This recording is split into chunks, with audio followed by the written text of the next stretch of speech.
tell you about shot placement, specifically shot placement on axis deer and other exotics in the state of Texas. I grew up as a whitetail hunter. A lot of us grew up as whitetail hunters, and in the state of Texas, whitetails are still king. They just are. So we have been programmed over the years to think that a certain place to shoot a deer is always the best, which is usually in the crease right behind the shoulder. Go for the good old hard shot, low lungs, they bleed out well, everything goes great. And in most cases on a whitetail, that's true.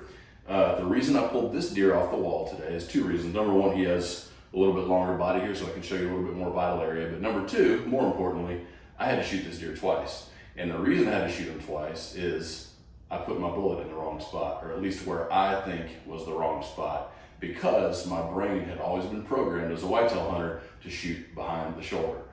Axis deer are built different than whitetails. Whitetails and a lot of our native North American game, deer species specifically, have their vitals shifted where the front of the lungs usually starts right here in the center part, or the upper center part of the shoulder area. They come back here generally, and they make a little bit of a triangular shape.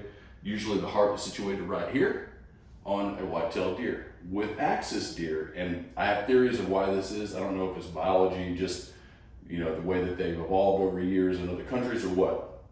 But I personally think that they're grazers, so they have larger stomachs, they have larger intestinal areas, usually fills up their body a little bit more, and that might contribute to some of the vitals being pushed farther forward in the thoracic cavity. What I've noticed with axis deer is if you shoot behind the shoulder, you're actually at the back part of the lungs. With an axis deer, their heart is situated right up the front leg, right here usually, in this area. The front of the lungs actually comes way up here. And the back of the lungs stop about right here. So I think their lung area is a little bit more compact and also shifted farther forward in the thoracic cavity versus a whitetail. Of course, I'm not a biology. This is just my experience and theories and listening to other people who know a lot more than I do. So what I've learned to do, actually let me back up. With this deer, I shot him behind the shoulder on a broadside shot. He went down after a few seconds and then got up and started to walk away. And I realized, oh, I need to shoot him again. So I did. And everything ended up great. No problem at all. But if I had put that shot in the center of the shoulder, a few things would happen. Number one, I would have been in the center of the lungs. Number two, generally, if you come up into the high shoulder area, you're going to knock them down. They usually stay there because you're going to get into the lungs as well. Personally, I don't like a high shoulder shot because I've tried that as well. I've shot just a touch too high before, and you can clip the spine and they'll go down, but they don't die instantly. It takes them too long, in my opinion, to die. So, and you also run the risk of missing when you're shooting a little bit too high. Personally, I like as much margin for error as possible. So I like a full center shoulder shot. I'm talking straight up the front leg, straight in the middle of the body, right here is where I like to put my bullet.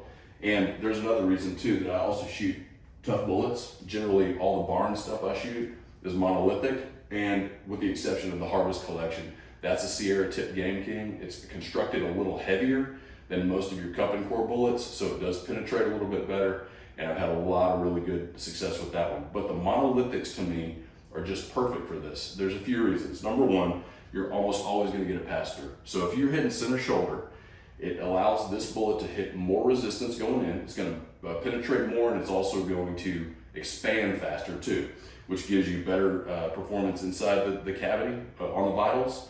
And it also gives you a full pass through in case you do need to track your deer, you've got a blood trail.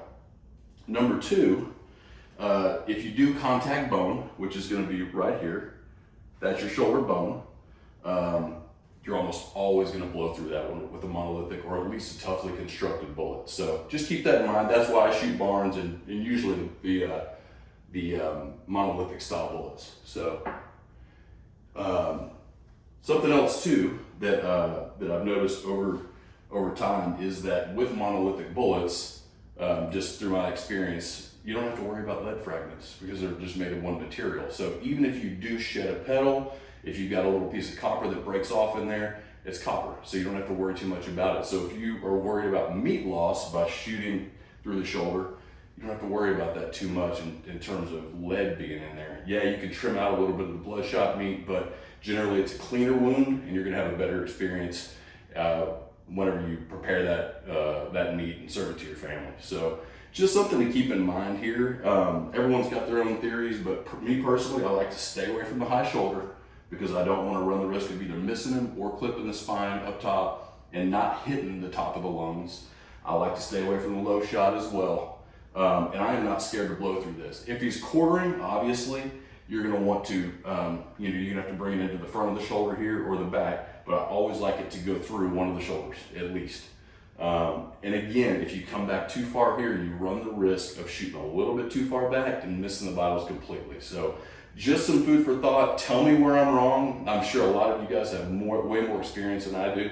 I would love to hear all about it. So feel free to comment, feel free to give me your 2 cents, your experience, whatever. Everyone's got their own objectives when they go out there. So one last thing too, with bow hunters, what I've noticed too on a lot of the bow shots, a lot of people are scared to hit through the shoulder because they think there's bone running right through the middle. That's not the case. The bones run as a triangle right here. So if you're hitting center shoulder, you might have a little bit harder time penetrating the deep muscle that's there with an arrow, but you're still gonna get into the vitals as long as you don't hit the shoulder bone. And even then, a lot of arrows these days are really well constructed.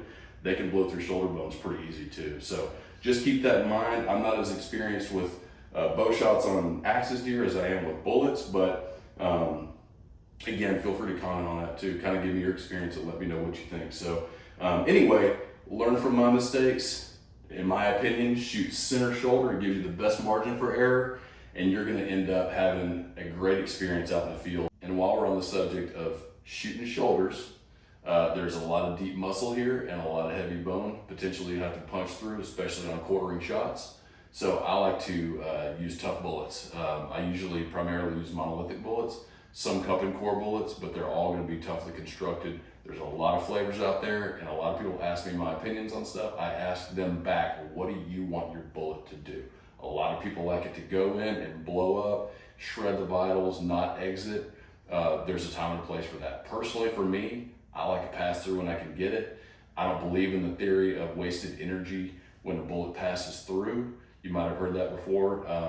There's been lots of scientific studies on this, that there's actually on a monolithic or a heavy bullet that actually does pass through, there's still more energy technically and more velocity from that bullet as it passes through than a bullet that stops in the animal. So you can look some of those studies up, but these are some of the bullets that I like to use and cartridges I like to use with really good success. First is the 300 PRC, which is absolutely not necessary for an axis deer, but sometimes I like to hit them hard and I like different things to choose from. And this sucker right here, it's a 208 grain LRX, is an absolute bomb on deer. It's awesome. So you're gonna get almost always a full pass through, great terminal performance. And is it overkill? I don't believe in overkill personally, but is it more than you need? Absolutely, for an axis deer, for sure. 7 PRC is another one. I absolutely love this. If I could pick one to pretty much do everything I needed it to do, the 7 PRC is probably my #1 choice right now. This is the 160 grain LRX. Absolutely, maybe the most accurate load I've got in any rifle I own. It's awesome. So this sucker right here is always giving me pass-throughs. I've never recovered any of these. And just does exactly what I need it to do every single time. So this is my go-to if I just need the job done without having to question things. 6.5 PRC is probably my most user-friendly round that I would recommend to people that just want to do everything in Texas. Medium-sized to upper large-sized game, this is going to do it. The recoil is very minimal. This is a 145 grain Sierra tipped Game King. I've had great luck with that. These typically don't pass through. I like the performance of them, and it's insanely accurate, but generally they're gonna stay in the animal, at least in my experience. I have had some other people tell me that they almost always get passed through, so maybe it was just my particular experience, but you can't go wrong with that as well. This particular cup and core bullet, it's got lead in it, has a thicker jacket than other cup and core bullets on the market, which is why I really like that one as opposed to some of the others out there, which I have not had good success with. And last, and certainly not least, is the 6.5 Creedmoor. That's the 120 grain TTSX. in the factory load, I'm getting like 2920 or 2950 or so out of this factory load in my 24-inch 6.5 Creedmoor. So you're looking at nearly 6.5 PRC speeds. A little bit lighter bullet, but man, this sucker absolutely is a killer. So don't sleep on the 6.5 Creedmoor or even smaller cartridges like the 6 Creedmoor with a 95 grain LRX or something similar. You can really get the job done with smaller calibers, especially when you're using monolithic bullets or any toughly constructed bonded bullet or some of the other tougher bullets that are out there. So just keep that in mind. I like to go through the shoulder with a tough bullet, get the job done. They generally will go down in their tracks, even with a center shoulder shot. You're close enough to this high shoulder area, the shoulder blade, which typically is going to put them down on the ground without running the risk of shooting too high, potentially missing them or wounding them up high without getting lungs. So anyway, those are my opinions. Tell me exactly what you think. I'd love to get your experience too, because I'm always trying to learn as well. So thanks for watching. I really appreciate everyone's support. Hope everyone has a great summer. And if you're hunting the rut out there right now for big old Texas axis or Hawaiian axis, good luck. Send me pics. Can't wait to see the luck and the blessings that y'all have out in the field. So thank y'all very much for listening and watching, and we'll see you soon.